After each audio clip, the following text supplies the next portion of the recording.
اللہ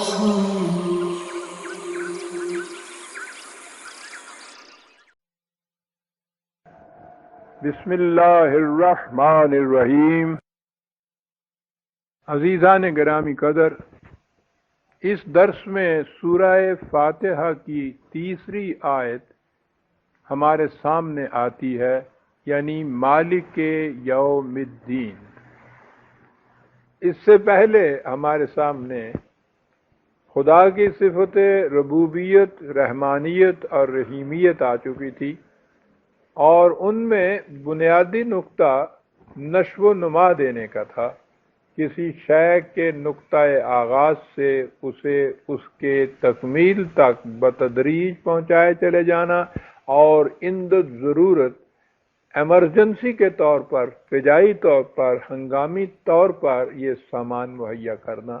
بہرحال ان میں بات نشو و نما کی تھی، اور یہ ظاہر ہے کہ نشو و نما وہی دے سکتا ہے کہ سامان نشو و نما پر جس کا کنٹرول ہو، جس کا اقتدار ہو، جس کی اتھارٹی ہو، وہی سامان نشو و نما مہیا کر سکتا ہے۔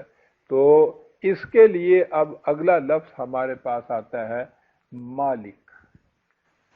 لفظ مالک کا مادہ میم، لام، کاف، میم کی تینوں حرکات کے ساتھ آتا ہے، یعنی زبر، زیر، پیش تینوں کے ساتھ، ملکن، ملکن، ملکن، اور آگے اس کے پھر چلی جائے گی بات تو ملکوت بھی، اور پھر مالک کے ساتھ ملکیت بھی۔ لیکن بہرحال مادہ اس کا ان تین حرفوں کے ساتھ آتا ہے، اور میم کی تینوں حرکتوں کے ساتھ آتا ہے، زبر، زیر، پیش کے ساتھ۔ اس کے بنیادی معنی ہوتے ہیں کسی چیز پر قادر اور مستولی ہو جانا۔ ملکیت کے لیے قبضے کا ہونا اسی لیے ضروری ہوتا ہے کہ قبضہ اگر نہ ہو کسی شے کے اوپر تو اس پہ قدرت، طاقت حاصل نہیں ہوتی کسی کو۔ تو کسی چیز پر قادر اور مستولی ہونے کے لیے بنیادی طور پر یہ لفظ یا یہ مادہ آتا ہے۔ اس کے دوسرے معنی ہوتے ہیں اختیار اور ارادہ یا اتھارٹی۔ در حقیقت یہ بھی آپ دیکھیے تو وہی قادر اور مستولی ہونے کے جو معنی ہیں انہی میں یہ چیز آئے گی، اختیار بھی ہوگا، ارادہ بھی ہوگا۔ اتھارٹی کا لفظ اس کے لیے بڑا جامع ہوتا ہے۔ لیکن یہ اختیار اور ارادہ خدا کی طرف جب یہ لفظ منسوب ہوگا تو اس میں اس کی دو خصوصیتیں اور بھی آئیں گی، اور یہی وہ خصوصیتیں ہیں جن کی وجہ سے جب ہم خدا کو مالک کہیں گے، اس کا ملک یا اس کی ملک کہیں گے، تو وہ انسانوں کی ملک یا ملکیت کے تصور سے الگ ہوگا، حالانکہ بلکہ ان کی تصور مملکت اور تصور ملک سے بھی مختلف ہوگا۔ خدا کے ساتھ جب ہم اس کو خدا کی طرف منسوب کریں گے، وہ تیسرا اس کا بنیادی معنی ہے، غور سے سنیے، وہ سہارا جس پر کوئی چیز قائم ہو، وہ بنیاد جس پر کوئی عمارت استوار ہو۔ تو خدا اگر اس کائنات کا مالک ہے، جیسا اس کے لیے کہا گیا ہے کہ لہو ملک السماوات والارض، ملکوت السماوات والارض، تو عام ترجمہ تو ہم یہی کریں گے کہ کائنات کی ملکیت، اس کی ملک، اس کی ملکوت خدا کے لیے ہے۔ یہاں اس کے یہ معنی ہوں گے کہ اس پر پورا اختیار و ارادہ اسی کا ہے، یہ اسی کے قبضہ کے اندر ہے۔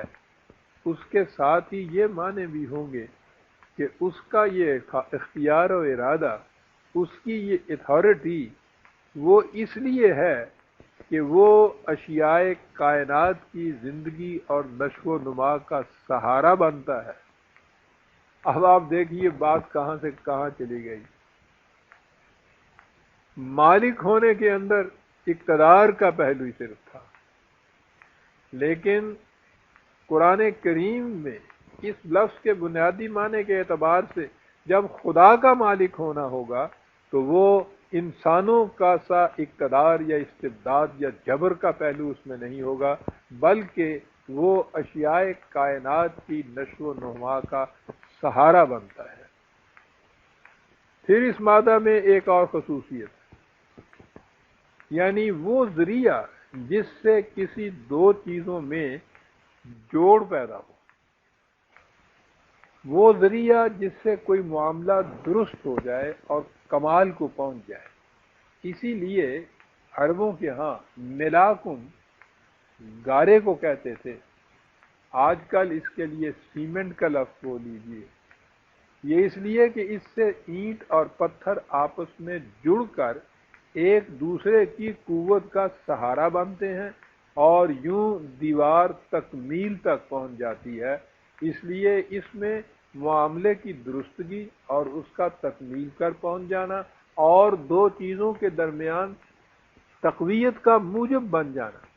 تو اب آپ غور کیجئے کہ جب ہم خدا کے متعلق یہ کہیں گے کہ لہو ملک السماوات والارض، تو ہر چند اس کے معنی یہی ہوں گے کہ ساری کائنات میں اقتدار اور اتھارٹی اسی کی ہے، لیکن اس میں یہ بنیادی مفہوم بھی مضمر ہوگا کہ اس کا یہ اقتدار اشیاء کائنات کی زندگی اور نشو و نما کا سہارا ہے، بلکہ یہ اقتدار وہ سیمنٹنگ فورس ہے جس سے اجزائے کائنات ایک دوسرے کے ساتھ اس طرح جڑے ہوئے ہیں کہ وہ گویا ایک وحدت بن گئے، اور ان کا یہی وہ باہمی امتزاج اور وحدت ہونا ہے جس سے نظام کائنات اس حسن و خوبی سے سرگرم عمل ہے۔ یعنی کائنات کے ذرات میں باہمی کشش و جذب خدا کی اسی صفت کی روح سے پیدا ہوتی ہے، اور اسی سے وہ اس کی نشو و نما کا ذریعہ بنتا ہے، اسی سے وہ ان کے ارتقائی منازل طے کر کے تکمیل تک پہنچاتا ہے۔ لہذا جہاں جہاں خدا کی اس صفت مالکیت کا ذکر آئے گا وہاں یہ دیکھنا ہوگا کہ ان معانی میں سے کون سا معنی سیاق و سباق کے اعتبار سے زیادہ موزوں ہے۔ یعنی یہ سارے معانی ہمارے سامنے ہوں گے، اور جس مقام پر یہ لفظ آئے گا اس موضوع کے اعتبار سے کو سباق کے اعتبار سے دیکھا جائے گا کہ وہاں کون سا مفہوم لینا زیادہ موزوں ہے ہمارے۔ یہ جو اشیاء کائنات میں خدا کی صفت ملکیت، ملوکیت یا مالک ہونا جو ہے وہ ان کو باہمی جوڑنے کا ذریعہ بنتا ہے، تو اس کو تو آج کے سائنٹسٹ ہی اپریشیٹ کر سکتے ہیں۔ ان کی تحقیق یہ ہے کہ یوں تو کائنات کی چیزیں ہمیں ایک دوسرے سے الگ الگ نظر آتی ہیں، یوں جیسے ریت کے ذرے ایک دوسرے سے الگ الگ ہوتے ہیں، لیکن وہ کہتے ہیں کہ ان کے اندر اس قسم کی وحدت ہے کہ لہو خورشید کا ٹپکے اگر ذرے کا دل کیے۔ جیمز ڈین جو علم الافلاقیات کا ہمارے اس دور میں سب سے بڑا ماہر اور امام مانا جاتا ہے، اس کی ایک کتاب ہے دا مسٹیریس یونیورس، غالباً اسی کے اندر اس نے یہ لکھا ہے کہ کائنات کی وحدت کی تو یہ کیفیت ہے کہ میں اگر یہاں اپنی انگلی ہلاؤں تو کہکشاں کے ایک ایک کرے کے اوپر بھی اس کی جنبش کا اثر جا کر پڑتا ہے۔ کائنات کے کسی ایک ذرے کی نقل و حرکت اس کی ذات تک محدود نہیں ہوتی، بلکہ وہ پوری کی پوری کائنات کو متاثر کرتی ہے، اس لیے کہ ساری کائنات جو ہے وہ ایک ناقابل تقسیم وحدت ہے، انڈیویزیبل ہول ہے۔ اسی لیے اس کو یونیورس کہتے ہیں کہ اس کے اندر یہ وحدت ہوتی ہے، اور یہ وحدت جو ہے یہ خدا کی یہ صفت مالکیت جو ہے، اس کا مالک ہونا جو ہے، اس میں اتھارٹی اس مقصد کے لیے ہے کہ وہ سامان نشو و نما بہم پہنچائے اور پوری کائنات کی اس یونیفارمٹی اور اس وحدت کو وہ قائم رکھے۔ یہ ہے وہ مقصد جس کے لیے یہ لفظ مالک خدا کے لیے آتا ہے۔ اس کے بعد اگلا لفظ ہے یوم، مالک یوم الدین۔ اس لفظ کا ترجمہ عام طور پر دن کیا جاتا ہے، یعنی وہ دن جو 24 گھنٹے پر مشتمل ہوتا ہے۔ اس میں شبہ نہیں کہ عربی زبان میں یہ لفظ ان معنی میں بھی آتا ہے، لیکن اس کا مفہوم اس سے کہیں زیادہ وسیع ہے۔ وہ جسے ہم دور، پیریڈ کسی چیز کا کہتے ہیں، یا زمانہ، ایج، یا مرحلہ، سٹیج وغیرہ کہتے ہیں، اس کے لیے بھی یہی لفظ آتا ہے۔ اب دیکھتے ہیں جب آپ سٹون ایج کہتے ہیں تو اس سے کیا مراد ہوتی؟ اس سے مطلب عمر نہیں ہوتا، دور ہوتا ہے تاریخ کا ایک۔ تاریخ کو مختلف ادوار میں تقسیم کیا جاتا ہے۔ فلاں خاندان کا دور حکومت، اس کے معنی ہیں وہ پورا زمانہ جس میں ان کی حکومت تھی۔ یہ مسئلہ، یہ معاملہ مختلف ادوار میں سے گزر کے یہاں تک پہنچا ہے۔ یہ جتنے یہ مفہوم ہیں، یہ دور، زمانہ، پیریڈ، منازل، مراحل، ان سب کے لیے عربی زبان میں یوم کا لفظ آتا ہے۔ اسی لیے ایک طرف تو قرآن نے ہمارے دن اور رات کی جو گردش سے یوم ہوتا ہے اس کو بھی یوم ہی کہا ہے، اور دوسری جگہ یہ بھی کہا ہے کہ خدا کا ایک ایک یوم تمہارے حساب و شمار سے کہ رکی روح سے ہزار ہزار سال کا ہوتا ہے۔ دوسری جگہ کہا ہے 50 ہزار سال کا ہوتا ہے۔ تو یہ یوم 24 گھنٹے کا تو نہیں ہے۔ اس کے تو معنی یہی ہے کہ وہ پیریڈ، وہ مراحل، وہ منازل جس میں سے یہ اشیاء کائنات اپنے ارتقائی منازل طے کرتی ہوئی آگے بڑھتی چلی آ رہی ہیں، ان میں سے ایک ایک کو یوم کہا گیا ہے قرآن میں۔ ان کو، مراحل کو، ان کے ادوار کو، اس کے زمانے کو، ان کی ایج کو یوم کہہ کر پکارا گیا ہے۔ لہذا یہاں بھی جب یہ کہا جائے گا مالک کے یوم الدین، تو اس کے یہ معنی نہیں ہوں گے کہ یہ الدین کا دن ہے کوئی 24 گھنٹے کا، وہ اس کا مالک ہے، بلکہ اس کے معنی ہوں گے وہ دور، وہ مرحلہ، وہ منزل کہ جس میں الدین کا نفاذ ہوگا۔ الدین کا دور، یوں کہہ لیجیے دور حکومت، اور اگر کہہ دیا جائے کہ دور حکومت خدا بندی، تو الدین کے معنی جب ہمارے سامنے آئیں گی تو اس وقت یہ بات ذہن میں آ جائے گی، اس وقت یہ چیز واضح ہو جائے گی کہ یہاں یوم کے معنی 24 گھنٹے کا دن نہیں، بلکہ وہ ایک پیریڈ ہے جس پیریڈ کے اندر الدین اپنی محفوظ شکل کے اندر نافذ ہوگا، یا جو کچھ بھی الدین کے معنی ہم کریں گے اس دین کا جو پیریڈ ہے اس کے لیے یوم کا لفظ ہے۔ تو یہ معنی یہاں تک ہو گئے کہ وہ الدین کے دور کے میں اتھارٹی، اقتدار خدا کے لیے ہوگا، اور وہ اس لیے ہوگا کہ وہ اشیاء کائنات کی نشو و نما اور ارتقاء کے سامان اور ذرائع کے اوپر کنٹرول رکھے، اور کنٹرول اس لیے رکھے کہ وہ ان کی درستگی کا انتظام کرے، وہ ان کی تکمیل کا انتظام کرے، وہ ان میں باہمی سیمنٹنگ فورس بننے کا انتظام کرے، ان میں وحدت پیدا کرے، امتزاج پیدا کرے۔ اس کے لیے اس نے کہا اب اس کے بعد جو ہمارے پاس سامنے لفظ آئے گا وہ ہے الدین، اور یہ الدین وہ لفظ ہے جو پورے کے پورے اسلام کی، قرآن کی تعلیم کا نقطۂ ماسکہ ہے۔ دین ہی تو ہے ساری چیز جس کے لیے یہ کہا گیا ہے۔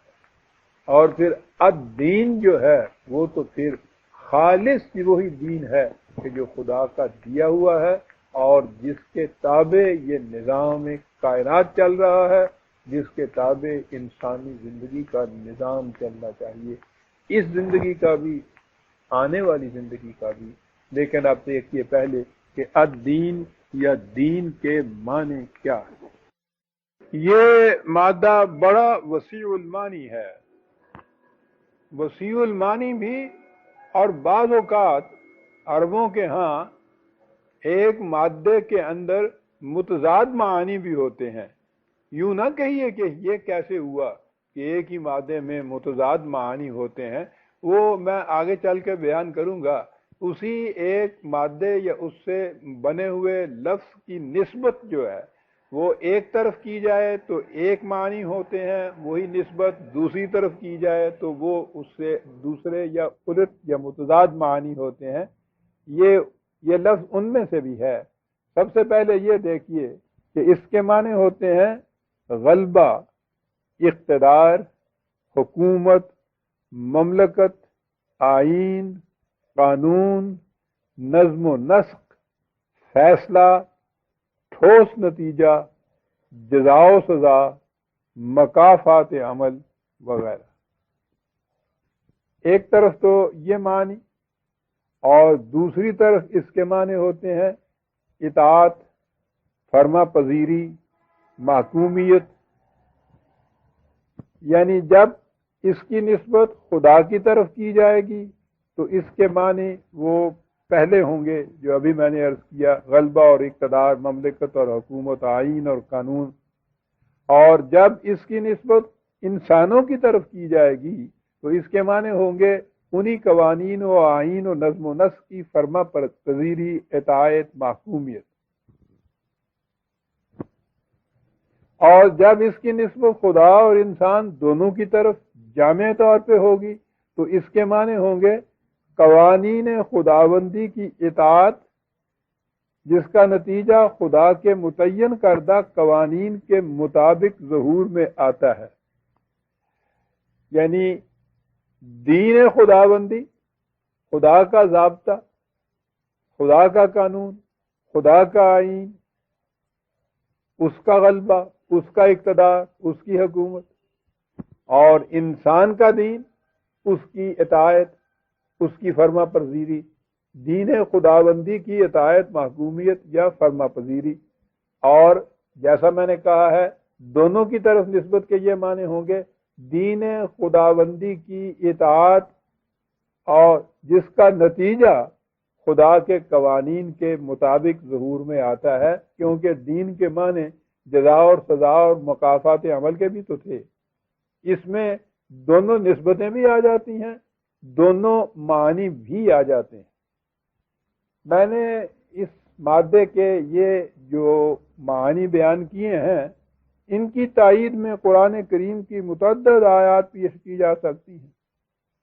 قرآن کے اس قدر کثیر مقامات میں یہ لفظ آیا ہے، اور جیسا کہ میں نے ابھی عرض کیا ہے کہ یہ تو بنیاد ہے، اصل ہے، نقطہ ماسکہ ہے ساری تعلیم کا، پورے اسلام کا، قرآن کا۔ تو اس لیے اس کا تو متعدد مقامات میں استعمال ہونا ضروری تھا، لیکن میں سمجھتا ہوں کہ اس کی چندہ ضرورت نہیں کہ میں اتنی زیادہ تعداد میں اس کے لیے مثالیں پیش کروں۔ اگر بڑی تفصیل سے مثالوں کے ذریعے سے قرآن کی آیات کی سند اور حوالوں کے ذریعے سے اس کا یہی مفہوم سمجھنا ہو تو پھر لغات القرآن کی طرف جانا چاہیے، اس میں یہ چیز بڑی ہی وضاحت سے آئی ہے۔ یہاں میں سمجھتا ہوں 2-3 آیات ایسی پیش کی جانی کافی ہوں گی جن سے یہ مفہوم نمایاں طور پر سمجھ میں آ جائے۔ سورہ یوسف کا وہ مقام سامنے لائیے جس میں کہا گیا ہے کہ ان کے بھائی نے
سورہ النور میں جہاں زانی اور زانیہ کی سزا کا ذکر ہے کہ وہاں انہیں 100 کوڑے لگائے جائیں، وہاں کہا گیا ہے وَلَا تَأْخُذْكُمْ بِهِمَا رَأْفَةٌ فِي دِینِ اللَّهِ،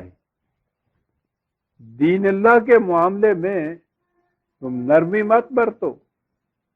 اب یہاں واضح ہے کہ دین اللہ کے معنی خدا کا نظام عدل ہے، خدا کا نظام قانون ہے، یعنی خدا کے قانون کو نافذ کرنے میں تم نرمی سے کام نہ لو، نرمی نہ برتو۔ یہاں بھی دین کے معنی بالکل واضح ہو جاتے ہیں۔ سورہ توبہ کی ایک آیت میں ایک طرف تو اس نظام خداوندی کے لیے یہ لفظ دین آیا ہے جو خارجی کائنات میں کار فرما ہے، اور اسی کے ساتھ ہی ان پابندیوں کے لیے بھی جو اس سلسلے میں انسانوں کے اوپر عائد کی گئی ہیں، جماعت مومنین پر عائد کی گئی ہیں۔ یہ دونوں نظام، خارجی کائنات کا نظام اور انسانوں کی زندگی کے اندر جو نظام تمدن، معاشرت یا سیاسی نظام ہے، اس کے لیے دونوں کے لیے ایک ہی لفظ دین استعمال کیا گیا ہے۔ کہا یہ ہے ان عدت الشہور عند اللہ 12 شہر فی کتاب اللہ یوم خلق السماوات والارض منها 4 حرم ذالک الدین القیم، یعنی سال کے مہینے 12 ہیں، اور یہ وہ 12 مہینے ہیں، یعنی اس پورے سال کو 12 پہ تقسیم کرنا جو تخلیق ارض و سماء کے وقت سے اللہ کے قانون کے مطابق تھے۔ یہاں قانون کے لیے کتاب کا لفظ آیا ہے، اور یہ میرا خیال ہے پہلے بھی ایک درس میں آ چکا ہے جہاں میں نے اس کے معنی یہ بیان کیے تھے۔ یہ تو ہو گیا وہ نظام جو کائنات، خارجی کائنات میں کار فرما ہے، اور اس میں سے پابندی انسانوں پہ یہ لگائی کہ منہا 4 حرم، ان میں 4 مہینے ایسے ہیں کہ جن میں جنگ کی ممانعت ہے۔ یہ انسانی زندگی کے متعلق ایک قانون آیا تو کہا کہ ذالک الدین القیم، یہ دین قیم ہے، محکم الدین ہے۔ تو وہ آپ دیکھیے کہ یہاں دین دونوں معنی کے اندر آ گیا ہے۔ نظام کائنات کے اندر خداوندی قوانین کی کار فرمائی، اور انسانوں کی دنیا کے اندر خدا کے قوانین کی پابندی۔ اس کا حوالہ ہے 9/36 سورہ توبہ کی آیت 36۔ سورہ آل عمران میں دیکھیے کہ اسی حقیقت کو کس طرح دیگر الفاظ میں اس سے زیادہ وضاحت سے بیان کیا گیا ہے۔ سورہ آل عمران کی آیت 82، 3/82، کہا ہے کہ افا غیر دین اللہ یبغون، کیا یہ لوگ خدا کے دین کے سوا کوئی اور دین اختیار کرنا چاہتے ہیں؟ کیا انہیں کسی اور دین کی تلاش ہے؟ اب یہ دیکھیے، یہ جو دین خداوندی یا دین اللہ یہاں کہا گیا ہے، اس کے بعد اس کی تشریح پہلے کن الفاظ میں کی گئی کہ کیا یہ کسی اور دین کی تلاش کر رہے ہیں؟ وَلَهُ أَسْلَمَ مَنْ فِي السَّمَاوَاتِ وَالْأَرْضِ طَوْعًا وَكَرْهًا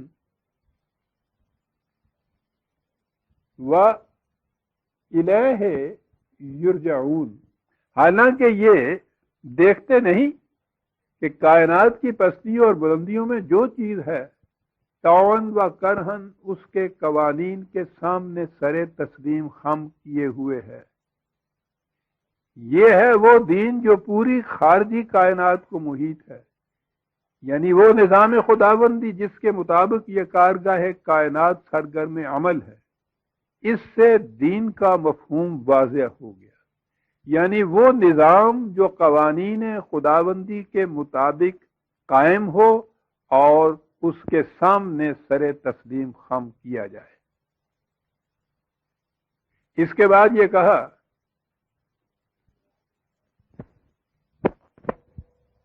کہ تم بھی اس کا اعلان کر دو کہ ہم خدا ہی کے قوانین کے سامنے سر تسلیم خم کرتے ہیں، اور یہ وہ قوانین ہیں جو حضرات انبیاء کرام علیہم السلام کی وساطت سے نوع انسان کو ملتے چلے آ رہے ہیں اور اب قرآن کریم میں دیے گئے ہیں۔ اعلان کر دو وَنَحْنُ لَهُ مُسْلِمُونَ، اسی کا نام اسلام ہے، یعنی دین خداوندی کے سامنے سر تسلیم خم کر دینا، نظام خداوندی کے تابع زندگی بسر کرنا۔ پھر دہرا دوں، پہلے اشیاء کائنات کے متعلق بھی یہی لفظ استعمال کیا، یعنی وہ اسلام پر ہیں۔ وَلَهُ أَسْلَمَ مَنْ فِي السَّمَاوَاتِ وَالْأَرْضِ، کائنات کی ہر شے اسلام پر ہے، یعنی قوانین خداوندی کے تابع زندگی بسر کرتی ہے، اس کے سامنے سر تسلیم خم کیے ہوئے ہے، اس کی اطاعت اختیار کیے ہوئے ہے، اس کے خلاف کہیں نہیں جاتی۔ اور تم بھی اے جماعت مومنین کہہ دو کہ نحنو لہو مسلمون، ہم بھی اسی کے سامنے سر تسلیم خم کرتے ہیں۔ یہ ہوا اسلام۔ اور اس سے اگلی آیت میں ہے کہ وَمَن يَبْتَغِ غَيْرَ الْإِسْلَامِ دِينًا فَلَن يُقْبَلَ مِنْهُ وَهُوَ فِي الْآخِرَةِ مِنَ الْخَاسِرِينَ، کہ جو شخص بھی الاسلام کے سوا، جس کی طرف اوپر اشارہ کیا گیا ہے، کوئی اور دین اختیار کرے گا تو وہ خدا کے ہاں قابل قبول نہیں ہوگا۔ ایسے لوگ آخر الامر دیکھ لیں گے کہ وہ کس قدر خسارے میں رہے۔ تو یہاں اسلام کا مفہوم بھی واضح ہو گیا اور دین کا مفہوم بھی بالکل واضح ہو گیا۔ دین نظام خداوندی، قوانین خداوندی اور ان کی اطاعت کرنا، یہ الاسلام۔ کائنات میں بھی یہی نظام کار فرما ہے اور کائنات کی ہر شے اسلام پہ چل رہی ہے، قوانین خداوندی کی اطاعت کر رہی ہے۔ انسانوں کی زندگی میں بھی یہی ہونا چاہیے کہ وہ قوانین و خداوندی، نظام خداوندی کی محکومیت اور اطاعت اختیار کریں۔ اس سے واضح ہے کہ دین نام ہے اس نظام کا جسے قوانین خداوندی کے مطابق متشکل کیا جائے، جس میں ہر فرد خدا اور صرف خدا کی محکومیت اختیار کرے، جس میں قانون صرف خدا کا نافذ ہو، اور اس قانون کی اطاعت سے ہو کیا، انسان کے ہر عمل کا صحیح نتیجہ مرتب ہوتا چلا جائے۔ اب یہ ظاہر ہے کہ ایسا نظام جس میں اطاعت اور محکومیت صرف قوانین خداوندی کی اختیار کی جائے، اسی صورت میں ممکن ہے کہ امت مسلمہ، جماعت مومنین کی اپنی آزاد مملکت ہو، جس میں وہ ان قوانین کو نافذ کرنے کا پورا اختیار و اقتدار رکھے جنہیں اللہ تعالیٰ نے اپنی طرف سے عطا فرمایا ہے، نازل کیا ہے، قرآن کے اندر محفوظ کر دیا ہے۔ بالفاظ دیگر، دین کے تمکن کے لیے مسلمانوں کی اپنی آزاد مملکت کا وجود ناگزیر ہے۔ اس کے بغیر الدین یا الاسلام کے مطابق زندگی بسر کرنا ممکن ہی نہیں۔ یہ مملکت قوت کے زور پر دوسروں سے چھینی نہیں جاتی، غصب نہیں کی جاتی، اس میں سلب و نہب نہیں ہوتا۔ یہ مملکت نتیجہ ہوتی ہے جماعت مومنین کے ایمان اور اعمال صالحہ کا، یہ اس کا نتیجہ ہوتی ہے اور مقصد اس کا ہوتا ہے دین کا تمکن۔ دیکھیے سورہ النور کی اس آیت میں اس حقیقت کو کیسے واضح اور بلیغ انداز میں بیان کیا گیا ہے۔ یہاں کہا گیا ہے کہ وعد اللہ الذین آمنوا منکم وعملوا الصالحات لیستخلفنہم فی الارض، وہ لوگ جو قوانین خداوندی کی صداقت پر یقین رکھیں اور ان کے مطابق ایسے کام کریں جو ان کی مضمر صلاحیتوں کی نشو و نما اور نمود و ظہور کا باعث ہوں، ان سے خدا نے یہ وعدہ کر رکھا ہے کہ وہ انہیں اس دنیا میں حکومت اور مملکت عطا کرے گا۔ آپ غور فرمائیے کہ اس میں استخلاف فی الارض جو ہے اس کا کتنا حتمی اور یقینی وعدہ کیا گیا۔ دو چیزیں یہاں سے واضح ہو جاتی ہیں۔ ایک تو یہ کہ ایمان اور اعمال صالحہ کے متعلق اگر یہ پرکھنا ہو، دیکھنا ہو کہ وہ واقعی ہمارا ایمان خدا کے معیار کے مطابق ہے اور ہمارے اعمال صالح ہیں، تو اس کا دیکھنے کا ٹیسٹ یہ ہوگا کہ یہ دیکھا جائے کہ اس دنیا میں استخلاف فی الارض، حکومت، مملکت حاصل ہوتی ہے یا نہیں۔ یہ خدا کا وعدہ ہے، اور خدا اپنے وعدے کی کبھی خلاف ورزی نہیں کرتا۔ وعدے کے معنی قانون کے ہیں، وعدے کے معنی سنت اللہ کو ہیں کہ یہ اللہ کی سنت ہے، یہ اللہ کا قانون ہے، یہ اللہ کا وعدہ ہے کہ ایمان اور اعمال صالحہ کا لازمی نتیجہ استخلاف فی الارض ہے۔ میں آگے چل کر بیان کروں گا، آگے چل کر کیا یہی عرض کروں کہ جب دین مذہب میں بدل گیا تو پھر ان آیات کے معنی بھی کچھ سے کچھ ہو گئے۔ خلافت فی الارض کے معنی بھی کچھ اور دے لیے گئے۔ کہا گیا کہ یہ اس سے مراد روحانی خلافت ہے۔ آپ کو شاید یہ علم نہ ہو کہ یہ جو مذہبی ہمارے ہاں کے پیران طریقت ہوتے ہیں، جن کے لوگ مرید ہوتے ہیں، تو عام لوگ تو ان کے مرید ہوتے ہیں، اور ان میں سے جو زیادہ مقرب ہوتے ہیں انہیں ان کا خلیفہ کہا جاتا ہے، انہیں خلافت عطا ہوتی ہے۔ تو اب یہ وہ خلافت ہے جس کے لیے مملکت کی، حکومت کی، زمین کی ضرورت ہی نہیں ہوتی۔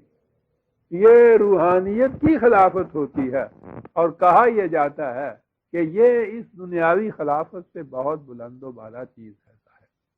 دنیاوی خلافت کا کیا ہے؟ لیکن اللہ تعالیٰ نے تو یہاں لَيَسْتَخْلِفَنَّهُمْ فِي الْأَرْضِ کہا تھا۔ اب فی الارض کہا تو اس کے معنی کر دیے گئے ارض الجنت، یعنی جنت کی زمین میں جا کر یہ استخلاف ملے گا، یہاں نہیں۔ لیکن یہ تو عزیزان من قرآن کریم ہے، یہ تو انسان کو کہیں بھاگنے نہیں دیتا، وہ خود فریبی میں مبتلا ہونے نہیں دیتا، وہ مغالطہ آفرینی کے امکانات کو ختم کر دیتا ہے۔ جہاں یہ کہا لَيَسْتَخْلِفَنَّهُمْ فِي الْأَرْضِ، اس کے ساتھ کہا كَمَا اسْتَخْلَفَ الَّذِينَ مِنْ قَبْلِهِمْ، جیسا کہ ان سے پہلی اقوام کو اس دنیا میں حکومت عطا ہوئی تھی۔ اب یہ جو حکومت ہے جو اقوام سابقہ کو عطا ہوئی تھی، وہ تو بہرحال اسی زمین پر ہوئی تھی۔ حکومت اس کو کہا جائے گا، مملکت اسے کہا جائے گا، اس کے سوا تو اس کے دوسرے معنی کیے ہی نہ جا سکتے۔ یہ ہے مقصد استخلاف، یہ ہے معنی استخلاف کے، یعنی اسی زمین پر اپنی مملکت کا قائم ہونا۔ اب اس کے لیے مقصد کیا ہے، کیوں یہ مملکت دی جاتی ہے، اور یہ ہے وہ مقصد عزیزان من جو اس مملکت کو، اس حکومت کو دنیا کی مملکتوں اور حکومتوں سے منفرد کر دیتی ہے، مختص کر دیتی ہے، متمیز کر دیتی ہے، اور یہیں سے ساری حقیقت واضح ہو جاتی ہے کہ اسلام کیا ہے اور اس کے مطابق زندگی کیسے بسر کی جائے گی۔ کہا کہ یہ استخلاف فی الارض، یہ حکومت، یہ مملکت اس لیے عطا کی جاتی ہے وَلَا يُمَكِّنَنَّ لَهُمْ دِينَهُمُ الَّذِي ارْتَضَىٰ لَهُمْ وَلَا يُبَدِّلَنَّهُمْ مِنْ بَعْدِ خَوْفِهِمْ أَمْنًا۔ مقصد اس سے یہ ہے کہ وہ دین، وہ نظام خداوندی جسے خدا نے ان کے لیے منتخب کیا ہے، اس کا تمکن ہو جائے، وہ عملاً قائم ہو جائے، نافذ ہو جائے، اسٹیبلش ہو جائے۔ تو وہ مملکت خداوندی، وہ مملکت جو ایمان اور اعمال صالحہ کے نتیجے میں خدا کی طرف سے ملتی ہے، اس کا مقصد ہوتا ہے دین کا تمکن۔ تو نظر آ گیا کہ دین نافذ اور قائم اور جاری اور ساری ہی اپنی آزاد مملکت کے اندر ہو سکتا ہے۔ اب اس تمکن دین کا نتیجہ کیا ہوتا ہے؟ کہا کہ وَلَا يُبَدِّلَنَّهُم مِّن بَعْدِ خَوْفِهِمْ أَمْنًا، اس سے پہلے اگر یہ حالت خوف میں رہتے تھے تو یہ ہر قسم کے خوف اور حزن سے محفوظ ہو کر امن و اطمینان کی زندگی بسر کرنے کے قابل ہو جائیں گے۔ امن اور اطمینان کی زندگی، امن یا اطمینان، یہ تو نیگیٹو پہلو ہے زندگی کے، منفیانہ پہلو ہے۔ خطرات سے محفوظ ہونا ہے، اس میں کوئی اچیومنٹ نہیں ہوتی، کچھ حاصل نہیں ہوتا۔ ایک پرندہ قفس کے اندر بالکل محفوظ اور مامون ہوتا ہے، لیکن صرف امن نصیب ہو جانا تو زندگی کا مقصد نہیں ہے۔ امن نصیب ہوتا ہے کسی اور مقصد کے لیے، تاکہ باطمینان خاطر انسان اپنے اس مقصد کو حاصل کر سکے۔ اور وہ مقصد کیا ہے؟ یعبدوننی ولا یشرکون بی شیئا۔ اب یہاں یعبدوننی کا ترجمہ آپ کو عام قرآن کریم کے تراجم میں جہاں بھی آپ دیکھیں گے ترجمہ ملے گا، تاکہ وہ ہماری پرستش کر سکیں اور اس میں شرک نہ کریں۔ تو اب یہاں پھر وہ بات واضح ہو گئی کہ پرستش کے لیے تو اپنی مملکت کی ضرورت ہی نہیں ہے، پرستش تو ہر قسم کی حکومت کے اندر کی جا سکتی ہے۔ ہم ہندوستان میں تقسیم سے پہلے بھی انگریزوں کی مملکت میں، اس کے بعد بھی جو مملکت حکومت قائم ہوئی، اس میں آزادی تھی پوری کی پوری نمازیں پڑھنے کی، روزے رکھنے کی، جتنے بھی دین کے ارکان کہے جاتے ہیں ان پر عمل پیرا ہونے کی پوری پوری اجازت تھی، حالانکہ وہ حکومت غیروں کی تھی۔ تو میں آگے چل کے بیان کروں گا، اگلا ہی لفظ آئے گا اس کے لیے، نعبدو، عبادت۔ اس کے معنی کیا ہے؟ اس کے معنی ہوتا ہے محکومیت اختیار کرنا۔ کہا کہ مقصد یہ ہے اس مملکت کے تمکن کا، اسٹیبلش ہونے کا، کہ تم ہر خوف اور خطر سے مامون اور محفوظ ہو کر صرف ہمارے قوانین کی محکومیت اختیار کرو، اور اس میں کسی انسان کے حق حکومت کا دخل کوئی نہ ہو، اس کا اقتدار کوئی نہ ہو، اس کا اختیار کوئی نہ ہو۔ یہ وہ چیز ہے کہ جسے توحید کہا جائے گا، خالص قوانین خداوندی کی اطاعت۔ یہ ہے الدین یا الاسلام۔ اور اس کے بعد کہا کہ ومن کفر بعد ذلک فاولئک هم الفاسقون۔ دین کا مفہوم اس قدر واضح طور پر سامنے آ جانے کے بعد جو اس سے انکار کرے گا یا سرکشی برتے گا تو سمجھ لیجئے کہ وہ صحیح راستہ چھوڑ کر غلط راستے پر گامزن ہو گیا۔ جیسا کہ آگے چل کر اس کے مناسب مقام پر بتایا جائے گا، الدین کے دو اہم گوشے ہیں، اقامت صلاۃ اور ایتاء زکوٰۃ۔ چنانچہ مذکورہ بالا آیت کے بعد جو ابھی میں نے پیش کی ہے آپ کے سامنے، یہ کہا کہ وَأَقِیمُوا الصَّلَاةَ وَآتُوا الزَّکَاةَ وَأَطِیعُوا الرَّسُولَ لَعَلَّکُمْ تُرْحَمُونَ۔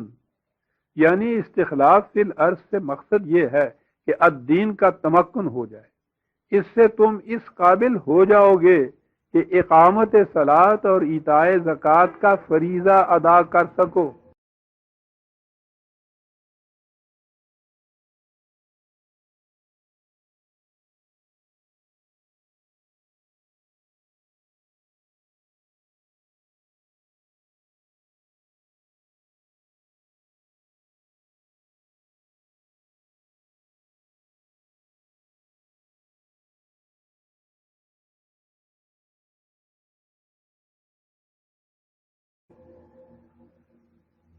غور فرمایا آپ نے کہ کہا یہ گیا ہے کہ جسے آپ نماز پڑھنا یا زکوٰۃ دینا کہتے ہیں، اس کے لیے تو الفاظ ہیں اقامت صلاۃ، ایتاء زکوٰۃ.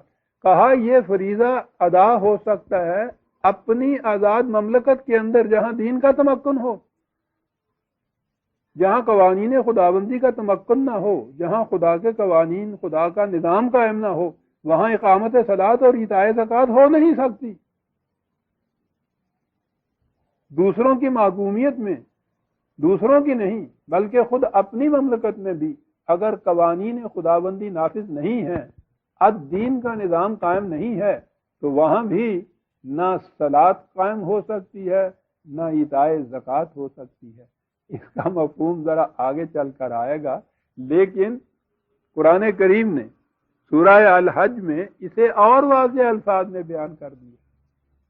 مومنین کے متعلق کہا یہ ہے کہ الذین ان مکناہم فی الارض اقاموا الصلاۃ وآتوا الزکاۃ وامروا بالمعروف ونہوا عن المنکر وللہ عاقبۃ الامور. یعنی یہ وہ لوگ ہیں کہ جب انہیں زمین میں تمکن حاصل ہوگا، ان کی اپنی مملکت قائم ہوگی، تو یہ اقامت صلاۃ اور ایتاء زکوٰۃ کا فریضہ ادا کریں گے، ان تمام احکامات کو نافذ کریں گے جنہیں یہ نظام قوانین خداوندی کی روح سے صحیح تسلیم کرے گا، اور ان امور سے قانوناً روکیں گے جو ان احکام کی روح سے قابل تسلیم نہ ہوں گے، غرضے کہ اس میں تمام امور کے فیصلے آخر الامر قوانین خداوندی کے مطابق طے ہوں گے. اس لیے کہ اللہ تعالیٰ نے واضح الفاظ میں کہہ دیا ہے کہ حق حکومت صرف خدا کو حاصل ہے. ان الحکم الا للہ 12/40. اور اس حکومت خداوندی کے متعلق پھر اگلی وضاحت یہ کر دی کہ یہ جو کہا گیا ہے کہ حکومت کا حق صرف خدا کو حاصل ہے، تو خدا تو ہمارے سامنے نہیں آتا، وہ تو نظر نہیں آتا، وہ تو براہ راست کوئی حکم نہیں دیتا، اس کی تو ہم بات بھی نہیں سن سکتے، تو پھر اس کی حکومت کیسے قائم ہوگی؟ کیا ذریعہ ہو اس چیز کا کہ ہم اطاعت کر رہے ہیں خدا کی، اس کی محکومیت اختیار کر رہے ہیں؟ اور اس کے لیے اس نے کہا کہ اطاعت اور محکومیت ایک ڈکٹیٹر کی طرح نہیں، بلکہ ہم اپنی اطاعت کانسٹیٹیوشنلی جسے کہا جاتا ہے وہ کرانا چاہتے ہیں، یعنی قانون کے ذریعے سے. اور وہ قانون ہم نے اپنی کتاب کے اندر غیر متبدل، مکمل اور محفوظ شکل میں دے دیا ہے. لہذا الدین کے معنی ہوں گے وہ نظام زندگی جس میں خدا کی کتاب کے مطابق حکومت قائم کی جائے. اور یہی قرآن کریم کی روح سے ایمان اور کفر میں مابہل امتیاز ہے.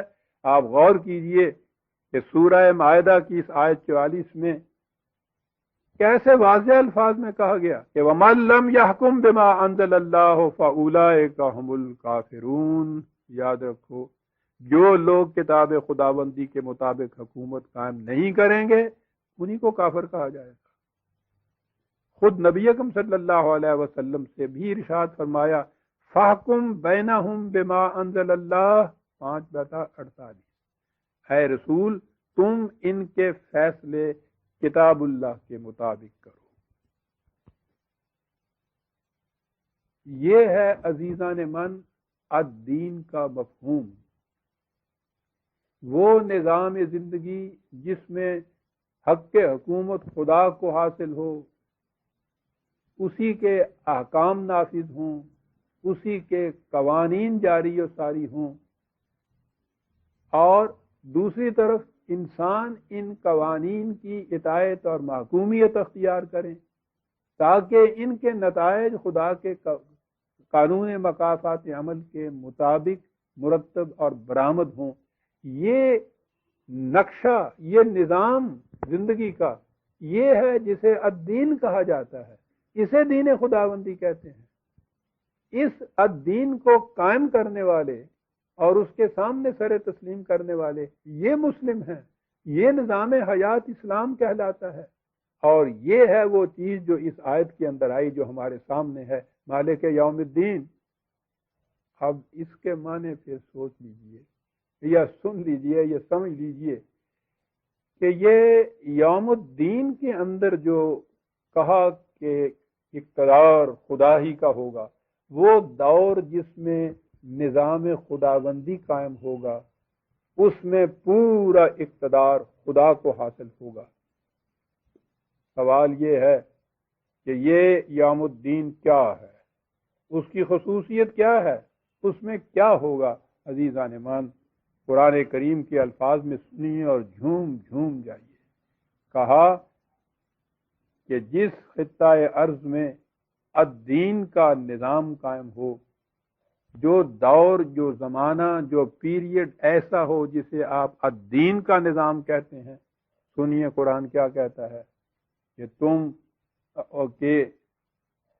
کیا تم سمجھتے ہو کہ الدین کیا ہوتا ہے یا یوم الدین کسے کہتے ہیں؟ کہا وما ادراک ما یوم الدین، تمہیں خدا کے سوا کون بتا سکتا ہے کہ یوم الدین کیا ہے؟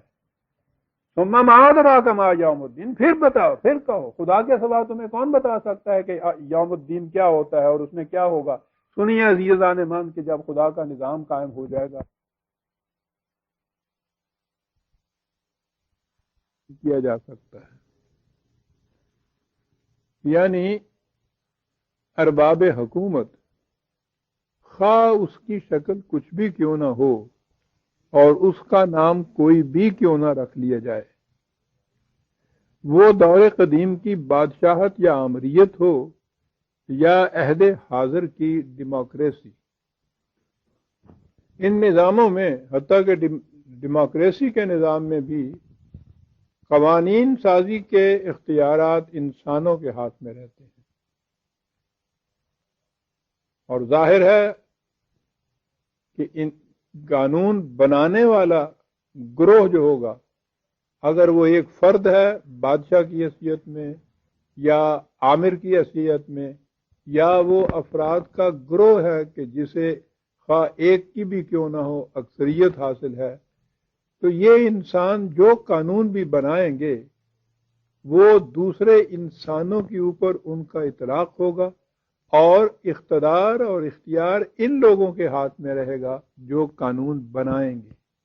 اس لیے ارباب حکومت، خواہ ان کی کوئی شکل بھی کیوں نہ ہو، وہ دین کے نظام کی مخالفت کریں گے، وہ انہیں یہ گوارا ہی نہیں ہوگا، وہ اسے برداشت ہی نہیں کر سکیں گے۔ دوسرا مفاد پرستوں کا طبقہ سرمایہ داروں کا طبقہ ہے، جو دولت کے زور پر محتاجوں اور محنت کشوں کو اپنے زیر اقتدار رکھتا ہے، اور یہ اقتدار جس قسم کا ہوتا ہے اس کے متعلق کسی تفصیل میں جانے کی ضرورت ہی نہیں ہے۔ جنگل کے جانوروں میں شیر کو سب سے زیادہ قوت کا مالک سمجھا جاتا ہے، اور ہے بھی یہی کیفیت، لیکن اسی شیر کو بھوکا رکھ کے ایسا بنا دیا جاتا ہے کہ وہ سرکس کے رنگ ماسٹر کے اشارے پر بھیڑوں اور بکریوں سے بھی زیادہ بزدل نظر آتا ہے۔ بھوک انسان سے یہ کچھ کراتی ہے۔ تو یہ دوسرا گروہ سرمایہ داروں کا ہوتا ہے جو دین کی مخالفت کرتا ہے، اور تیسرا گروہ مذہبی پیشوائیت کا ہوتا ہے۔ اس کے اقتدار و اختیار کی کیفیت ہی کچھ اور ہوتی ہے۔ یہ خدا کے نام پر اپنی من مانیاں کرتا ہے، بادشاہ، حاکم، قانون ساز، حکمران طبقہ لوگوں کے جسم پر اقتدار اور اختیار رکھتا ہے، لیکن مذہبی پیشوائیت تو ان کے دل و دماغ پر تسلط جماتا ہے۔ وہ خدا کے نائب یا نمائندہ ہونے کی حیثیت سے دوسرے انسانوں کو تگنی کے ناچ نچواتا ہے، ہر قسم کی عطایت ان سے کراتا ہے۔ اور عجیب بات ہے کہ یہ گروہ سرمایہ داری کا بھی بدترین قسم کے نمائندہ ہوتا ہے۔ سرمایہ دار کو کچھ نہ کچھ سرمایہ انویسٹ کر کے دوسروں کی محنت کو غصب کرنا ہوتا ہے، لیکن یہ ایسا گروہ ہے کہ ایک پائی بھی سرمایہ کے طور پر انویسٹ نہیں کرتا، اور محنت کش کام کرنے والا طبقہ اپنی محنت کی کمائی کا بہترین حصہ ان کی خدمت میں لا کے پیش کرتا ہے۔ انہیں وہ دیتا بھی ہے، ان کے پاؤں بھی چومتا ہے، اور ہر وقت ان سے ڈرتا اور کانپتا رہتا ہے۔ انہیں کسی فوج یا پولیس کے رکھنے کی بھی ضرورت نہیں پڑتی، اس قدر انہوں نے خدا کے نام سے ان کو خائف کر رکھا ہوتا ہے کہ ظاہرہ حرکت تو ایک طرف، اگر دل کے گہرائیوں میں بھی ان کے خلاف کبھی اسے کوئی خیال گزرتا ہے تو وہ کانپتا ہے، ڈرتا ہے، گڑ گڑاتا ہے۔ خواہ وہ ارباب شریعت ہوں یا اصحاب طریقت ہوں، ان سب کی حکومت انسانوں کے دلوں کے اوپر ہوتی ہے۔ تو یہ طبقہ پہلے دونوں طبقوں سے بھی زیادہ خطرناک اور دین کا سب سے بڑا دشمن ہوتا ہے۔ حضرات انبیاء کرام علیہ السلام خدا کے دین کو لے کر آتے تھے، اور اسی دین یعنی اس نظام کا قائم کرنا ان کا مذہبی فریضہ ہوتا تھا۔ وہ ان مفاد پرست گروہوں کی انتہائی مخالفت کے رغم اس نظام کو قائم کر دیتے تھے، لیکن ان کی تشریف براری کے بعد یہ گروہ پھر سے سر نکالتے اور اسے درہم برہم کرنے کی کوشش شروع کر دیتے۔ اس مقصد کے لیے یہ تینوں گروہ آپس میں گٹھ جوڑ کر لیتے تھے۔ بین امر کہ مذہبی پیشوائیت ان میں آگے آگے ہوتی تھی۔ اس کی خاص وجہ یہ تھی کہ جھوٹ اپنی اصلی شکل میں سامنے آ کر کبھی کامیاب نہیں ہو سکتا۔ وہ سچ کا لباس اوڑھ کر آتا ہے تو دوسروں کو دھوکہ دے سکتا ہے۔ ایک شخص آپ کے پاس آ کر گھنٹہ بھر تک آپ سے نہایت بلند قسم کی آپ کے مقصد کی، آپ کے مطلب کی باتیں کرتا ہے، اس انداز سے کرتا ہے کہ اس میں نظر ہی نہیں آتا کہ اس کا کوئی اپنا مقصد بھی ہوگا یا اس میں کوئی شائبہ بھی مکاری یا فریب کا ہوگا۔ وہ اس طریق سے آپ کو اس سے کنونس کرا دیتا ہے کہ آپ مطمئن ہو جاتے ہیں اور اس سے وعدہ کر لیتے ہیں کہ جو کچھ وہ کہتا ہے آپ اسی طرح سے کریں گے۔ لیکن اگر وہ شخص اٹھتے وقت یہ کہے کہ بھائی صاحب میں نے اس ایک گھنٹہ بھر میں جو کچھ آپ سے کہا ہے اس میں ایک لفظ بھی سچا نہیں ہے، وہ سب جھوٹ ہے، تو کہیے اس کے بعد بھی آپ وہی کچھ کریں گے جو کچھ وہ کہہ گیا تھا آپ کو۔ اس شخص کی کامیابی کا راز اس میں تھا کہ وہ جھوٹ کو سچ کے لبادہ میں پیش کرے اور آخر تک یہی کہے کہ یہی سچ ہے۔ چنانچہ یہ مذہبی پیشوائیت وہ کرتی یہ تھی، ان کی ٹیکنیک یہ تھی کہ وہ دین کی اصطلاحات کو اسی طرح سے باقی رکھتی تھی، لیکن ان کے معنی اور مفہوم کو بدل دیتی تھی۔ دین کے نظام کے جو ارکان، شعائر،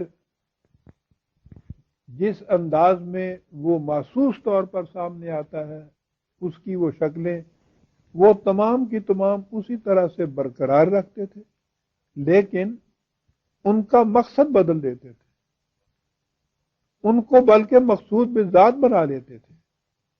یعنی رسمی طور پر اگر وہ کچھ کرتے چلے جائیے تو وہ کہتے تھے کہ یہ صحیح بات ہے، یہ خدا کی منشا کے مطابق ہے، یہ دین کا مقصد پورا کر دیتی ہے۔ تو یہ محض فارملزم جسے آپ کہتے ہیں، محض رسمی طور پر ان چیزوں کو ادا کیے جانا جسے کہتے ہیں، وہ اس میں قوم کو الجھا کے اس فریب میں مبتلا رکھتی تھی کہ دین کا منشا پورا ہو رہا ہے، اللہ کا رسول خدا اور اس کا رسول تم سے بے حد راضی ہیں۔ جب کہا جاتا کہ اس دنیا میں تو اس کا کوئی نتیجہ سامنے آتا نہیں، تو وہ کہتے کہ صاحب یہ دنیا دارالعمل ہے، دارالجزا تو اس کے بعد کی دنیا ہے، اس کا نتیجہ آخرت میں جا کے آپ کو ملے گا۔ یہ کچھ کرنے سے آپ کو ثواب حاصل ہوتا ہے، اور ثواب کا کے نتیجے میں جو جنت ملتی ہے وہ آخرت میں جا کر ملتی ہے۔ اس طرح سے یہ لوگ یہ مذہبی پیشوائیت کا طبقہ عوام کو جھوٹی تسلیوں میں افیون دے دے کر، تھپکیاں دے کر سلائے رکھتا تھا، اور ملوکیت یعنی ارباب حکومت اور سرمایہ دار طبقہ اپنی من مانی کیے چلا جاتا تھا۔ یہ جو انداز اختیار کرتا تھا مذہبی پیشوائیت کا طبقہ، دین کو اس شکل میں جو بدلتا تھا، اس کا نام مذہب ہے۔ مذہب کا لفظ ہی سارے قرآن میں کہیں نہیں آیا، یہ غیر قرآنی لفظ ہے، اور پھر اسی لفظ مذہب کا ترجمہ انگریزی میں ریلیجن ہوا۔ اب آپ دیکھیں گے اسلام کو بھی مذہب کہا جاتا ہے، مذہب اسلام۔ زیادہ سے زیادہ یہ کہا جاتا ہے کہ یہ مذاہب عالم میں سب سے بلند مذہب اور افضل ہے۔ ہمارے مناظرے، ہمارے مباحثے سارے اس بات کے لیے ہوتے تھے کہ اسلام کو باقی مذاہب کے مقابلے میں سب سے افضل ثابت کر دیا جائے، یعنی ان چیزوں کے مقابلے میں افضل کہ جن میں سے یہ ہے ہی نہیں۔ اسلام کا مقابلہ کرنا ہو وہ تو زندگی کے جو نظام ہیں ان سے مقابلہ کیا جائے گا۔ قرآن نے جو اس کے متعلق کہا تھا تو کہا یہ تھا لِیُظْہِرَهُ عَلَى الدِّینِ كُلِّهِ، یہ دنیا کے تمام نظام جو ہیں یہ ان کے اوپر غالب آئے گا۔ اس نے یہ کہیں نہیں کہا تھا کہ یہ مذاہب کے مقابلے میں غالب آ جائے گا، مذہب تو یہ ہے ہی نہیں، یہ تو دین تھا۔ لیکن مذہب پرست طبقے کی یا مذہبی پیشوائیت کی پوری کوشش یہ رہتی ہے کہ دین کو مذہب کی شکل میں باقی رکھا جائے، قائم رکھا جائے، اور زور دیتے چلے جائیں کہ اس کو اور زیادہ شدت سے قائم رکھا جائے، کہ جتنا زیادہ یہ جڑیں پکڑتا چلا جائے گا اتنی ہی دور دین ہوتا چلا جائے گا۔ دین کو مذہب میں بدلنے کی ایک نمایاں سی مثالیں پیش کرتا ہوں۔ میں نے عرض کیا کہ حضرات انبیاء کرام علیہم السلام تو خدا کا دین لاتے تھے اور اس کو قائم رکھتے تھے۔ قرآن کریم نے داستان حضرت شعیب علیہ السلام میں کہا ہے کہ وہ قوم سرمایہ پرستی میں ڈوبی ہوئی تھی، اور مذہب پرست طبقہ جو تھا وہ انہیں مطمئن رکھ رہا تھا کہ یہی خدا کا منشا ہے اور اسی کے مطابق یہ سارا نظام قائم ہے۔ حضرت شعیب علیہ السلام اس قوم میں پیدا ہوئے، انہوں نے سرمایہ پرستی کے خلاف تو جہاد کرنا تھا، آواز بلند کرنی تھی، لیکن نظر یہ آتا ہے کہ انہوں نے اس قوم سے، اس لیے کہ جب نبی پیدا ہوتا ہے تو وہ تو تنہا ہوتا ہے، یا بہت تھوڑے سے لوگ اس کے ساتھ ہوتے ہیں، غلبہ اور کثرت تو مخالفین کی ہوتی ہے۔ نظر یہ آتا ہے کہ حضرت شعیب علیہ السلام نے ان سے یہ کہا کہ دیکھو بھائی، تم مخالفت ان چیزوں کی کرتے ہو، لیکن مجھے صلات کی تو اجازت دے دیجیے۔ ان لوگوں نے یہ سمجھا کہ یہ پوجا پاٹ کی کوئی قسم ہے، جیسے کہا جائے آج کے صاحب مجھے نماز پڑھنے کی اجازت دے دیجیے، تو اس کی مخالفت کوئی بھی نہیں کرے گا۔ تو انہوں نے کہا کہ اس میں ہمارا جاتا ہی کیا ہے، ہم ایک طریق سے بھکتی یا پرستش کرتے ہیں اپنے معبودوں کی، یہ اپنے انداز سے کر لیا کرے گا۔ تو انہوں نے کہا کہ کوئی بات نہیں ہے، آپ کو اجازت ہے اس کی۔ اب جب حضرت شعیب علیہ السلام نے صلات قائم کرنی شروع کی تو حیران ہوئے، انہوں نے کہا قالوا یا شعیب اصلاتوں کا تامروں کا ان نترو کا ما یعبد آباؤنا او ان نفعل فی اموالنا ما نشاء۔ شعیب، ہم نے تو تمہیں نماز پڑھنے کی اجازت دی تھی کہ یہ تمہاری یہ صلات کس قسم کی ہے جو ہمیں اس کی بھی اجازت نہیں دیتی کہ ہم اپنے مال کو بھی اپنی مرضی کے مطابق صرف کر سکیں۔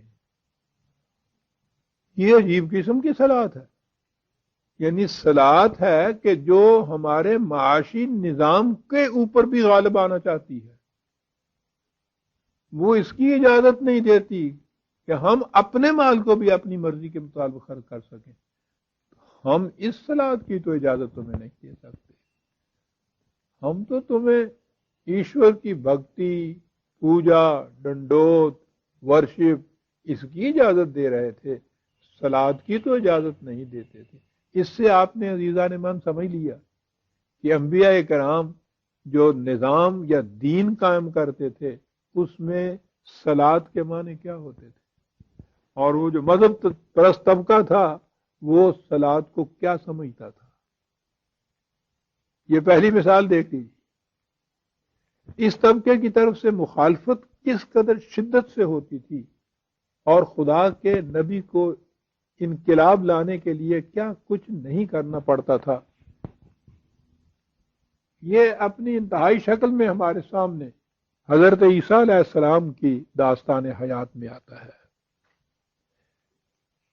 عیسائیت نے جو تصور پیش کیا ہے حضرت عیسیٰ علیہ السلام کی زندگی کا، وہ تو کچھ اس قسم کا ہے کہ ایک اللہ لوک سے آدمی تھے، درویش صفت، ان کو دنیا کے معاملات سے واسطہ ہی نہیں تھا۔ ان کی تعلیم یہ تھی کہ ایک گال پہ کوئی تماچا مارے دوسرا گال سامنے کر دو۔ وہ تو یہ کہتے تھے کہ دشمن کے ساتھ بھی محبت کرو۔ تو گویا ان کی زندگی، ان کی تعلیم اس قسم کی پیش کی جاتی ہے، ایک نبی کی یہ تعلیم نہیں ہوتی۔ اگرچہ حضرت عیسیٰ علیہ السلام کی تعلیم اپنی اصلی شکل کے اندر دنیا میں کہیں موجود نہیں، لیکن اس محرف انجیل کے اندر بھی اس قسم کے واقعات ملتے ہیں جن سے نظر آتا ہے کہ یہ کتنی عظیم شخصیت تھی اور ان کا مقابلہ مذہبی پیشوائیت سے کس قسم کا تھا۔ انجیل کے دو ایک مقامات کو دیکھیے۔ انجیل متی کے 23ویں باب میں ہے کہ حضرت عیسیٰ علیہ السلام ان کے ہیکل یعنی عبادت گاہ کی سیڑھیوں پر کھڑے ہو جاتے اور ان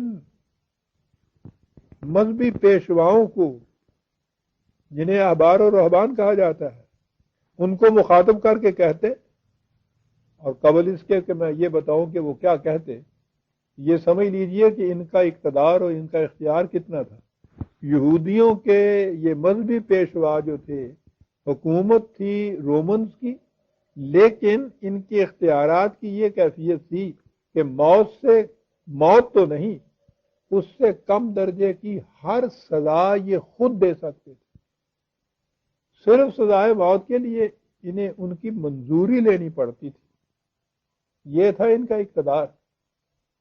ان ارباب اقتدار کو مخاطب کر کے حضرت عیسیٰ علیہ السلام ان کے معبد پر کھڑے ہو کے ان سے کہتے تھے، اے ریاکار فقیہو اور فریسیو۔ اس میں پیران طریقت بھی آ جاتے ہیں اور ارباب شریعت بھی آ جاتے ہیں۔ اے ریاکار فقیہو اور فریسیو، تم پر افسوس ہے کہ آسمان کی بادشاہت لوگوں پر بند کرتے ہو، کیونکہ نہ تو آپ داخل ہوتے ہو اور نہ ہی داخل ہونے والوں کو اس میں داخل ہونے دیتے ہو۔ آسمان کی بادشاہت کے معنی وہی دین خداوندی ہے۔ وہ ان سے کہتے ہیں کہ اے ریاکار فقیہو اور فریسیو، تم پر ہزار افسوس ہے کہ ایک مرید کرنے کے لیے خشکی اور تری کا دورہ کرتے ہو، اور جب وہ مرید ہو چکتا ہے تو اسے اپنے سے دونوں جہانوں کا۔ ان کے وعظ کے ان الفاظ کو پھر سن لیجئے اے ریاکار فقیہو اور فریسیو، تم پر افسوس ہے کہ ایک مرید کرنے کے لیے تری اور خشکی کا دورہ کرتے ہو، اور جب وہ مرید ہو چکتا ہے تو اسے اپنے سے دونا جہنم کا فرزند بنا دیتے اور ان سے کہتے کہ اے ریاکار فقیہو اور فریسیو، تم پر افسوس ہے کہ تم سفیدی بھری ہوئی قبروں کی مانند ہو، جو اوپر سے تو خوبصورت دکھائی دیتی ہیں مگر اندر مردوں کی ہڈیوں اور ہر طرح کی نجاست سے بھری ہوئی ہوتی. اسی طرح تم بھی ظاہر میں تو لوگوں کو راست باز دکھائی دیتے ہو مگر باطن میں ریاکاری اور بے دینی سے بھرے ہوئے ہوتے ہو. اے سانپو، اے افعی کے بچوں، تم جہنم کی سزا سے کیوں کر بچو. یہ تھا پیغمبرانہ انقلاب جو وہ دین کے مخالف مذہبی پیشواؤں کے خلاف اس دھڑلے سے اور اس اعلان سے کیا کرتے تھے. یہ مذہبی پیشوائی جو اس قدر اس نظام کی مخالفت کرتی تھی، اس کی وجہ کیا تھی؟ یہ عام اناجیل میں تو اس کے متعلق کچھ نہیں ملتا. ان 4 انجیلوں کے علاوہ ایک اور انجیل ہے جسے انجیل برنباس کہتے ہیں. وہ ان ساری انجیلوں سے زیادہ قابل اعتماد نظر آتی ہے، لیکن اسے انہوں نے عیسائیوں نے آج تک چھپائے رکھا تھا. یہ کس طرح سے باہر آئی، اس کی داستان بڑی عجیب ہے. اسے میں نے اپنی کتاب مذاہب عالم کی آسمانی کتابوں میں انجیل کی داستان کے قصے میں بیان کیا ہے. سردست میں صرف یہ بتانا چاہتا ہوں کہ اس میں یہ لکھا ہے کہ یہ مذہبی پیشوائیت جو تھی وہ حضرت عیسیٰ علیہ السلام کے اس نظام کی مخالفت کیوں کرتی تھی. اس میں لکھا یہ ہے کہ تب ان لوگوں نے کاہنوں کے سردار کے ساتھ مشورہ کیا، یعنی یہ جو ہیکل کے پجاری تھے انہوں نے وہ جو ان کا ہیڈ تھا اس سے مشورہ کیا اور اس سے کہا کہ اگر یہ آدمی بادشاہ ہو گیا. اب یہاں سے یہ بات نظر آتی ہے کہ حضرت عیسیٰ علیہ السلام محض ایک فقیر اور درویش کی زندگی نہیں بسر کرتے تھے، وہ خدا کی حکومت قائم کرنے کے داعی تھے. اسی لیے انہوں نے کہا کہ اگر یہ شخص بادشاہ ہو گیا تو ہم کیا کریں گے؟ اس جیسے آدمی کی حکومت کے ماتحت ہمارا انجام کیا ہوگا؟ یقیناً ہم اور ہماری اولاد ہم سب تباہ ہو جائیں گے، اس لیے کہ ہم اپنے اپنے منصب سے نکال دیے جائیں گے. آپ نے غور فرمایا عزیزان من کہ یہ دین کی مخالفت کس وجہ سے ہو رہی ہے؟ پھر انہوں نے کہا کہ جب ہم نکال دیے جائیں گے تو ہم مجبور ہو جائیں گے کہ اپنی روٹی عطیے کے طور پر مانگے، حالانکہ اس وقت خدا کا شکر ہے کہ ہمارا بادشاہ اور حاکم دونوں ہماری شریعت سے اجنبی ہیں اور وہ ہماری شریعت کی کوئی پرواہ نہیں کرتے. یعنی سیکولر نظام ہے، اس لیے اس میں ہم بہت خوش ہیں اور اس سبب سے ہم قدرت رکھتے ہیں کہ ہم جو چاہیں کریں. اگر ہم نے غلطی کی، سنیے عزیزان من ان کا فریب نفس، اگر ہم نے غلطی کی تو ہمارا اللہ رحیم ہے، قربانی اور روزے سے اس کو راضی کر لینا ممکن ہے. لیکن اگر یہ آدمی بادشاہ ہو گیا تو ہرگز راضی نہ کیا جا سکے گا جب تک خدا کی اطاعت ویسی ہی نہیں ہوتے دیکھے گا جیسی حضرت موسیٰ علیہ السلام نے لکھا تھا. یہ ہے مصیبت. وہ کہنے لگے یہ ہوگا اگر یہ کامیاب ہو گیا، اس لیے پوری مخالفت کرو اس کی کہ یہ کہیں کامیاب نہ ہو جائے. میں نے دیکھا کہ ان کی مخالفت کا جذبہ محرکہ مذہبی ہوتا ہی نہیں ہے، یہ سارا معاشی مسئلہ ہے. بہرحال یہ چیز تو آگے چل کر آئے گی کہ کس طرح مذہب معاشی مسئلہ ہوتا ہے اور دین جو ہے وہ نوع انسانی کی معیشت کو خدا کے اقدار اور قوانین کے تابع رکھ کے نوع انسانی کی نشو و نما کا ذریعہ بنتا ہے۔ بہرحال یہ ہے فرق دین اور مذہب کا۔ حضرت عیسیٰ علیہ السلام کے بعد ہم نبی اکرم صلی اللہ علیہ وسلم کے دور میں آتے ہیں۔ حضور نے اس انداز کا یہ نظام قائم کیا کہ اس کی مثال بہت کم ملے گی، لیکن جو کچھ سابقہ انبیاء کرام کے قائم کیے ہوئے دین کے ساتھ ہوا، وہی کچھ اسلام کے ساتھ بھی بیتی۔ صدر اول کے بعد ملوکیت نے سار ابھارا اور اس کے ساتھ ہی مذہبی پیشوائیت وجود میں آ گئی۔ یہ کیسے ہوا؟ اس کے اسباب کیا تھے؟ یہ ایک بڑا اہم موضوع ہے، اور اسے میں نے اپنی کتاب شاہکار رسالت کے آخری باب میں بڑی وضاحت سے لکھا ہے۔ اس سے یہ نظر آتا ہے کہ دین مذہب میں کیسے بدل گیا۔ جب یہ مذہب میں بدل گیا تو اس سے دین کے دو حصے ہو گئے۔ جس حصے کو مذہبی پیشوائیت نے اپنی تحویل میں لیا، اسے دین کی بجائے مذہب کہہ کر پکارا۔ اسی کا انگریزی زبان میں ترجمہ ریلیجن ہے۔ جب انہوں نے مذہب سے متعلق امور کو اپنی تحویل میں لیا تو دنیاوی امور جو تھے وہ حکومت کے ذمہ دے دیے گئے، تو گویا سیکولر نظام قائم ہو گیا۔ وہ نظام کے جس میں مذہب کو حکومت سے کوئی تعلق نہیں ہوتا اور حکومت ان کے مذہب میں دخل نہیں دیتی۔ یہ شکل پیدا ہو گئی اسلام کی صدر اول کے بعد، اور اس کی یہی شکل اس وقت تک قائم ہے، جس کی روح سے کہا یہ جاتا ہے کہ اتباع شریعت کے لیے اپنی آزاد مملکت کا وجود ضروری نہیں۔ نماز، روزہ، حج، زکوٰۃ وغیرہ ارکان اسلام کا اتباع ہر حکومت کے تابع کیا جا سکتا ہے۔ اس سے اسلام کا منشا پورا ہو جاتا ہے۔ باقی رہا خدا کا اقتدار، تو اس کا دائرہ آخرت کی زندگی ہے، اس دنیا کی نہیں۔ چنانچہ جب مذہب کی روح سے مالک یوم الدین کا ترجمہ مالک روز جزا کا کیا جاتا ہے، تو اس میں روز جزا سے مقصود قیامت کا دن ہوتا ہے، اس دنیا سے اس کا کوئی واسطہ نہیں ہوتا۔ یہ ہے وہ فریب جو مذہبی پیشوائیت شروع سے دیتی چلی آ رہی ہے۔ اس میں دین مذہب میں تبدیل ہو کر رہ جاتا ہے۔ نزول قرآن کے وقت دنیا میں صرف مذاہب باقی تھے، دین کا نظام کہیں نہیں تھا، اور اب بھی مسلمانوں سمیت دنیا میں مذاہب ہی موجود ہیں، دین کا وجود کہیں نہیں۔ دیگر مذاہب میں مشکل یہ تھی کہ ان کے ہاں خدا کی کتاب اپنی اصلی شکل میں موجود نہیں تھی، اس لیے ان کے مذہب کا پھر سے دین میں بدل جانا ممکن نہیں تھا۔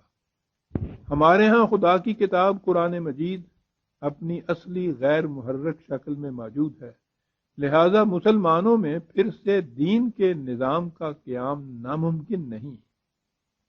مسلمانوں کی جو آزاد مملکت یہ فیصلہ کرے کہ وہ اپنا نظام قرآن کریم کے تابع رکھے گی، وہ دین کے نظام کے قیام کا موجب بن جائے گی۔ میں نے ہمیشہ اس بات پر اسی لیے زور دیا ہے کہ اسلام کو مذہب نہیں کہنا چاہیے، یہ مذہب نہیں، دین ہے، اس لیے اسے دین کہہ کر ہی پکارنا چاہیے۔ کہا یہ ہے کہ صدر اول کے بعد جب دین مذہب میں بدل گیا تو پھر مذہب کا وجود تو باقی رہا، اسلام دین کی حیثیت سے اس ہماری پوری تاریخ میں کبھی قائم نہیں ہوا۔ ہمارا دور اس اعتبار سے بڑا خوش بختیوں کا دور ہے کہ اس میں یہ تصور ایک مفکر کے ذہن میں ابھرا، یعنی علامہ اقبال۔ انہوں نے یہ کہا کہ اسلام بحیثیت دین کے اسی صورت میں قائم ہو سکتا ہے کہ مسلمانوں کی جدا گانا آزاد مملکت ہو، اور یہ ہے جسے تصور پاکستان کہا جاتا ہے۔ یہی وہ مقصد تھا جس کے لیے یہ تحریک پاکستان اٹھی اور پاکستان کی جدا گانا مملکت کا مطالبہ کیا گیا۔ ہے کہ جس طرح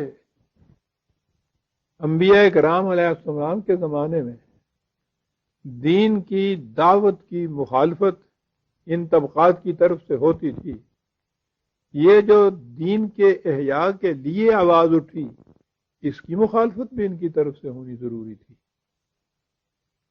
انگریز کی طرف سے مخالفت، حکومت کی مخالفت، ہندو کی طرف سے مخالفت کہ وہ پورے ہندوستان پر یا پورے مسلمانوں پر ہمیشہ کے لیے مستقل طور پر حکومت کرنا چاہتا تھا۔ اور سب سے زیادہ قابل افسوس امر یہ کہ اس مخالفت میں جیسے دستور چلا آ رہا تھا، ہماری مذہبی پیشوائیت پیش تھی۔ نیشنلسٹ علماء نے جس قدر اس تحریک کی مخالفت کی ہے، ہندو انگریز نے براہ راست ایسے نہیں کیا تھا۔ یہ مخالفت ان کی وساطت سے ہو رہی تھی۔ یہ کشمکش جو تھی تحریک پاکستان اور اس کے مقابلے میں نیشنلسٹ علماء کی، یہ حقیقت میں مذہب اور دین کی وہی پرانی کشمکش تھی۔ یہ نیشنلسٹ علماء کہتے تھے کہ ہندوستان میں ہر قسم کی مذہبی آزادی حاصل ہے، اور ہندو اس کی ضمانت دیتا ہے کہ آزادی حاصل ہونے کے بعد جس قسم کی حکومت یہاں قائم ہوگی، اس میں مسلمان کو مذہب کی پوری آزادی ہوگی۔ تو جب یہ آزادی ہمیں یہاں حاصل ہوگی تو پھر اس کے لیے ایک جدا گانا مملکت کی ضرورت کیا ہے؟ اور اقبال انہیں سمجھاتا تھا کہ یہ آزادی مذہب کی ہوگی، دین کی آزادی نہیں ہوگی۔ دین کی آزادی کبھی بھی یہ لوگ نہیں دے سکتے۔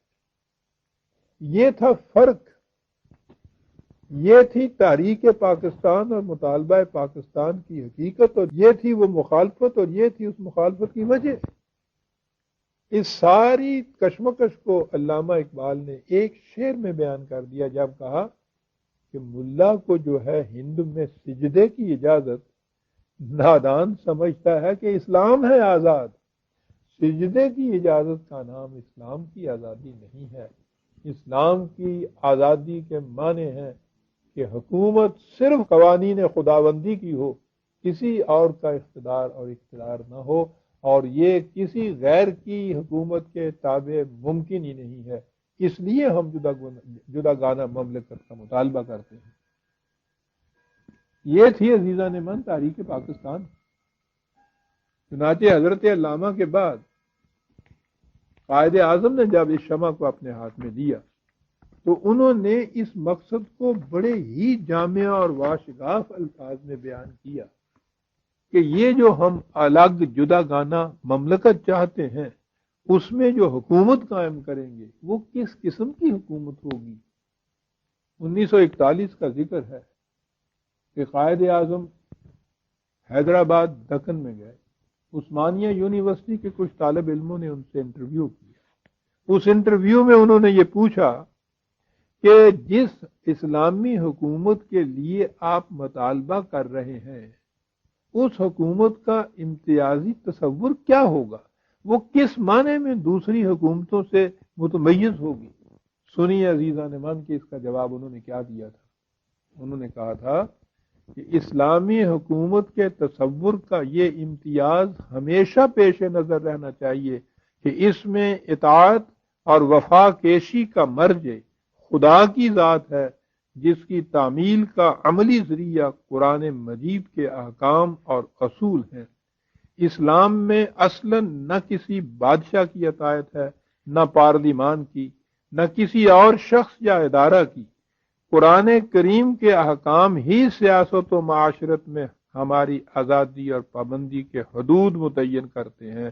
اسلامی حکومت دوسرے الفاظ میں قرآنی اصول اور احکام کی حکمرانی کا نام ہے، اور حکمرانی کے لیے آپ کو لامحالہ علاقہ اور مملکت کی ضرورت ہوتی ہے۔ آپ نے غور فرمایا عزیزان من کہ یہ کشمکش کیا تھی تاریخ پاکستان اور ان کے مخالفین کی، اور وہ مقصد کیا تھا جس کے لیے یہ جداگانہ مملکت کا مطالبہ کیا جا رہا تھا۔ ہمیں افسوس یہ ہے کہ آج یہاں بھی بھانت بھانت کی بولیاں بولی جاتی ہیں کہ ہم نے جداگانہ مملکت کیوں مانگی تھی۔ اکثر و بیشتر تو یہ کہا جاتا ہے کہ اصل میں صاحب ہندو بڑا تنگ نظر واقع ہوا تھا، وہ وہاں مسلمانوں کو جینے ہی نہیں دیتا تھا، اس لیے ہم نے تنگ آ کر ان سے علیحدگی کا مطالبہ کیا۔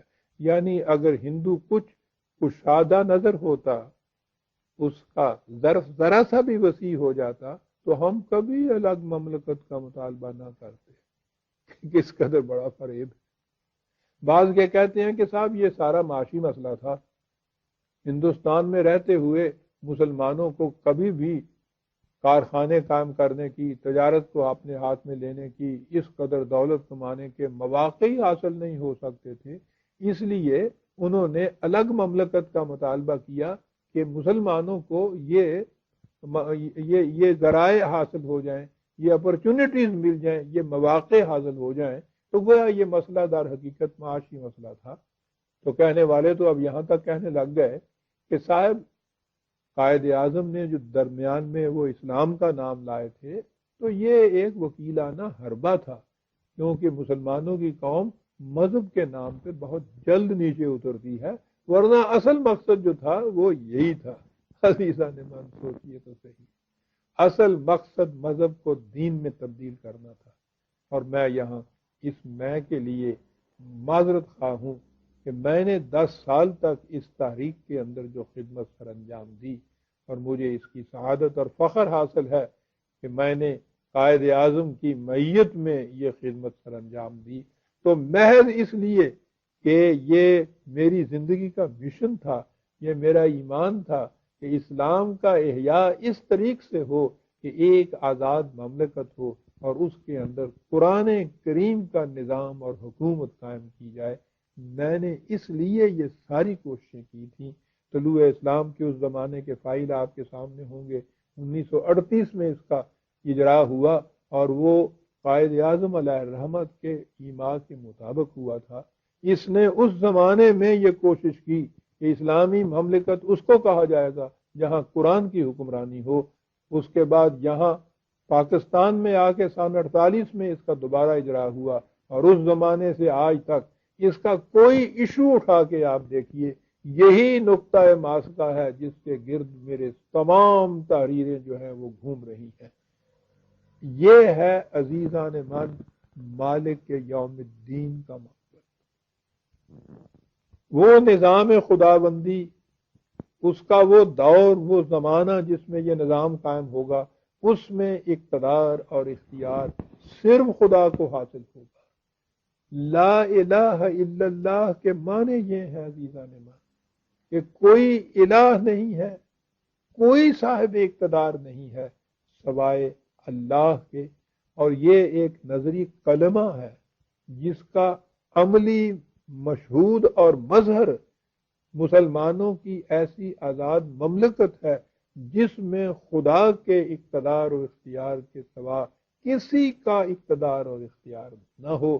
لہذا اس نظام کے اندر نہ انسانوں کی حکومت رہتی ہے، نہ سرمایہ داری کا نظام رہتا ہے، نہ مذہبی پیشوائیت باقی رہتی ہے، خدا کی کتاب کی حکمرانی ہوتی ہے، اور اس کے تابع ارباب اقتدار جنہیں ہم کہتے ہیں، ان کو تو کہنا ہی نہیں چاہیے، ارباب اقتدار تو اس میں ہوتے ہی نہیں ہیں، جنہوں نے اس نظم و نسق کو چلانا ہوتا ہے وہ سب سے پہلے اس کی اطاعت کرتے ہیں۔ جیسے نبی اکرم صلی اللہ علیہ وسلم نے فرمایا تھا کہ انا اول المسلمین، سب سے پہلے میں اس کی اطاعت اختیار کرتا ہوں، اور اس کے بعد پھر وہ دوسروں سے مطالبہ کرتے تھے کہ تم بھی اس کی اطاعت اختیار کرو۔ اطاعت اختیار کرنا عزیزان من، یہ ہے وہ شے، یہ ہے وہ مقصد، یہ ہے وہ نقطہ جو اس سے اگلے لفظ کے اندر پنہاں ہے، جس میں کہا گیا کہ ایاک نعبد، یعنی اس میں بات شروع ہوئی الحمدللہ رب العالمین الرحمن الرحیم مالک یوم الدین، حمدیت تمام کی تمام اس خدا کے لیے جس کے سوا کسی کا اقتدار نہیں، اس لیے حمدیت کہ وہ تمام نوع انسانی، تمام کائنات کی ربوبیت کا ذمہ دار ہے، اس کی ربوبیت رحمانیت اور رحیمیت کے انداز سے دنیا کے اندر کار فرما ہوتی ہے، اور یہ اسی صورت میں ہو سکتی ہے کہ جب ایک دنیا کا کوئی خطہ زمین ایسا ہو اولاً کہ جس میں صرف اقتدار و اختیار خدا کا ہو، حکومت اس کے قوانین کی ہو، پھر یہ پھیلتے پھیلتے پورے کرۂ ارض کو محیط ہو جائے۔ یہ ان چار الفاظ کے اندر یہ بات آئی، اور اس کے بعد اگلی بات جو ہے وہ اگلے درس میں پیش کروں گا کہ پھر کیا کہا گیا اور کیا کہلایا گیا۔ ربنا تقبل منا انک انت السمیع العلیم۔